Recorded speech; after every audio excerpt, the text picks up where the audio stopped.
Hello guys. So,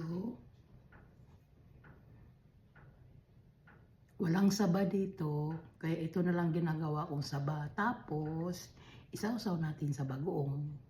So, kung sino yung nakarelate nito, mag-comments, likes, and share.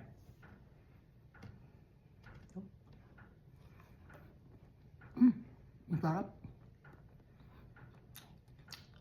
Ano ito? Hilaw na plantain na saging.